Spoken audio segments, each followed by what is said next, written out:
বাচ্চার মায়েদের জন্য আজকের এই ভিডিও কথাগুলি অতি জরুরি গুরুত্বপূর্ণ। প্রিয় মায়েরা, যাদের বাচ্চা 4 মাস বয়স হয়ে গিয়েছে, আপনার এই শিশু বাচ্চাকে আপনি বুকের দুধের উপরে নির্ভর করে আপনাকে বেড়ে ওঠাতে চাচ্ছেন, মানুষ করতে চাচ্ছেন। ডাক্তারে বলে দিয়েছে আপনাদেরকে 6 মাসের আগে কিছুই খাওয়ানো যাবে না। যে আপনি যদি এই পরামর্শ যুক্তি শুনে আপনার সন্তানকে এভাবেই যদি আপনি পালতে থাকেন, খাওয়াতে থাকেন আপনার বুকের দুধের উপরে, তাহলে আপনার বাচ্চা বিড়ালের মতো শুকিয়ে যাবে। প্রিয় মায়েরা, কখনো এই কাজটা করবেন না। আপনার বাচ্চার বয়স যখনই 4 মাস বয়স হয়ে যাবে, আপনি বুকের দুধের পাশাপাশি আস্তে আস্তে আপনি চাউল ভেঙে গুঁড়া করে পাউডার করে হালকা হালকা মিষ্টি দিয়ে তাকে খাওয়ানোর চেষ্টা করবেন। যেমন অরিজিনাল ম্যাগি নুডলস, অতএব কোকোলা নুডলস অরিজিনাল যেটা, এটা আদা সিদ্ধ করে ডিম দিয়ে আপনি সুন্দর করে আদা সিদ্ধ করে করে খাওয়াবেন মায়ের দুধের বুকের পাশাপাশি। বিশেষ করে যখন রাত হয়ে যায়, রাত্র 2:30, 3টা, এই সময় বাচ্চাগুলা কিন্তু কান্না করতে থাকে, ক্ষুধায় কান্না করতে থাকে, কিন্তু মায়েরা বুঝে না।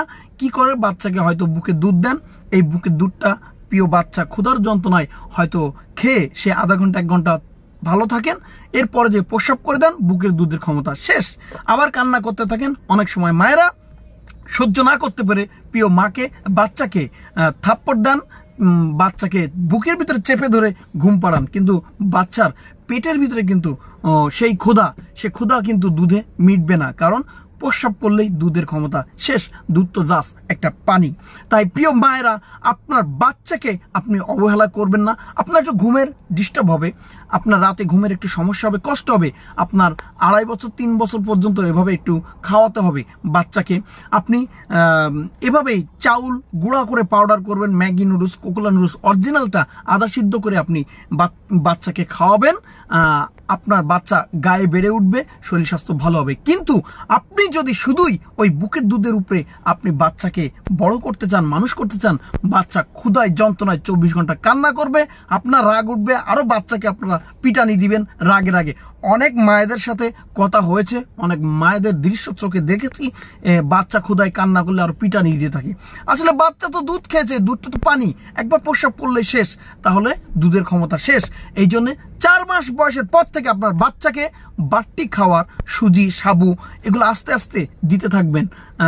বিশেষ করে রাত গভীর হলে তাকে রাতে একটা এক্সট্রা খাবার বানিয়ে রাখবেন। যখন রাত 2টা 3টার সময় সে কান্না করবে, ওই সময় এই বাটি খাবারটা যতটুকু খায় চেষ্টা করবেন খাওয়াবেন, দেখবেন বাচ্চার কান্না থেমে যাবে।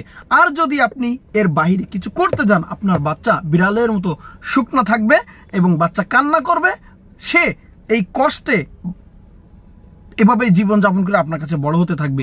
তাই প্রিয় মায়েদেরকে বলবো, আপনারা 4 মাস বয়স পর থেকে আপনার বাচ্চাকে আপনি খাওয়াবেন, বাটি খাবার এভাবে দিতে থাকবেন, দেখবেন বাচ্চা রাতে আর কান্না করবেন। রাত 2টা 2টার সময় একটু দিবেন বাটি খাবার, দেখবেন একটু কষ্ট হলেও বাচ্চা আর কান্না করবে না। এটা জাস্ট কয়েকটা দিন ব্যবহার করে দেখুন, মেনে দেখুন, অবশ্যই আপনার বাচ্চা বেড়ে উঠবে এবং আরো কান্না বন্ধ হবে। আপনি একটু চেষ্টা করে দেখুন আমার এই কথাগুলি। এই ভিডিওটা অতি জরুরি প্রয়োজন বাচ্চার মায়েদের জন্য, অতি জরুরি প্রয়োজন। বাচ্চার কিন্তু 4 মাস বয়সের পর থেকে বুকের দুধে তার ক্ষুধা মিটবে না, তার কিন্তু বাড়তি খাবার দিতে হবে, না হলে কান্নাই করতে থাকবে। প্রিয় মা, আপনাকে এই নিয়মটা পালন করুন, একটু কষ্ট করুন, দেখবেন বাচ্চার কান্না থেমে যাবে। আসসালামু আলাইকুম, আল্লাহ হাফেজ।